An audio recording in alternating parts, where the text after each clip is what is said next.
আমার প্রাক্তন স্ত্রী মনিকা আমাকে আর আমাদের ছেলে রোহানকে ছেড়ে এক ধনী ব্যক্তির সঙ্গে চলে গিয়েছিল। ঠিক 10 বছর পর সে আমাকে তার বিয়েতে আমন্ত্রণ জানালো, আর আমি একজন অভিনেত্রীকে ভাড়া করলাম যাতে সে আমার স্ত্রী সেজে বিয়েতে যায়। প্রাক্তন স্ত্রী মনিকার কাছ থেকে বার্তাটি পেয়ে আমি কিছুক্ষণ নির্বাক হয়ে বসেছিলাম। সে লিখেছিল, আমি চাই তুমি আমার বিয়েতে আসো, রোহানকেও সঙ্গে নিয়ে এসো।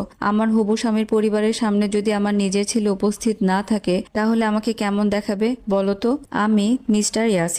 কলেজে পড়াশোনা শেষ হওয়ার পরপরই আমাদের বিয়ে হয়েছিল। মনিকাকে আমি আমার নিজের জীবনের চেয়েও বেশি ভালোবাসতাম।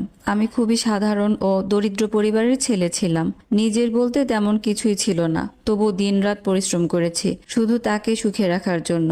তার প্রতিটি ছোট বড় ইচ্ছা পূরণ করার চেষ্টা করেছি। কিন্তু আমাদের ছেলে রোহানের জন্মের মাত্র 1 মাস পরেই মনিকা নিজের ব্যাগ গুছিয়ে ফেলল। বিদায় নেওয়ার সময় সে নির্লিপ্ত কণ্ঠে বলেছিল, আমি তোমার চেয়ে অনেক ভালো কাউকে খুঁজে নিতে পারবো। আমি যখন তাকে থেকে যাওয়ার জন্য অনুরোধ করেছিলাম তখন সে একের পর এক অপমানজনক কথা বলতে লাগলো। তুমি একজন ব্যর্থ মানুষ।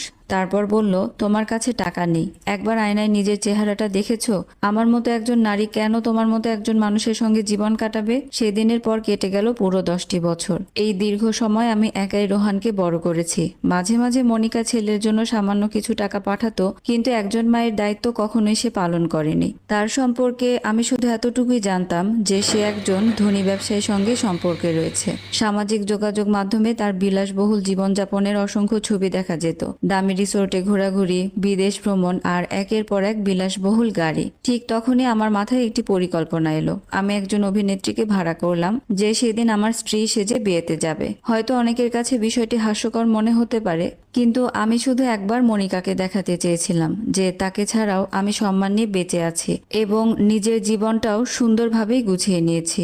অভিনেত্রী নাদিয়া রহমান আমার সঙ্গে দেখা করতে এলে আমরা দুজন বসে আমাদের পরিচয়, সম্পর্ক এবং অতীত নিয়ে এমন একটি গল্প তৈরি করলাম যাতে কেউ সন্দেহ করতে না পারে। সব প্রস্তুতি শেষ করে আমরা মনিকার বিয়ের অনুষ্ঠানে পৌঁছে গেলাম। নাদিয়াকে দেখেই মনিকা মাথা থেকে পা পর্যন্ত তাকে একবার ভালো করে দেখে নিল।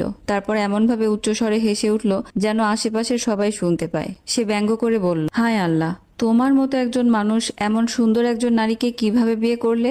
এখনো কি তাকে ফাস্টফুডের দোকানে নিয়ে গিয়ে ডেট করাও আর সেই পুরনো পিকআপ গাড়িটাতেই ঘুরে বেড়াও? আমি কোনো উত্তর দিতে পারলাম না, শুধু নীরবে দাঁড়িয়ে রইলাম। ঠিক তখনই নাদিয়া আলতো করে আমার হাত ধরে ফেললো। সে ধীরে ধীরে মঞ্চে উঠে মাইক্রোফোনের সামনে দাঁড়ালো। তারপর শান্ত কণ্ঠে বলল, নবদম্পতিকে শুভেচ্ছা জানানোর আগে আমি আমার স্বামী সম্পর্কে আপনাদের সবার সঙ্গে কিছু কথা ভাগ করে নিতে চাই। তার মুখ থেকে পরের কথাগুলো বের হতেই মনিকার মুখের রং মুহূর্তেই ফ্যাকাশে হয়ে গেল।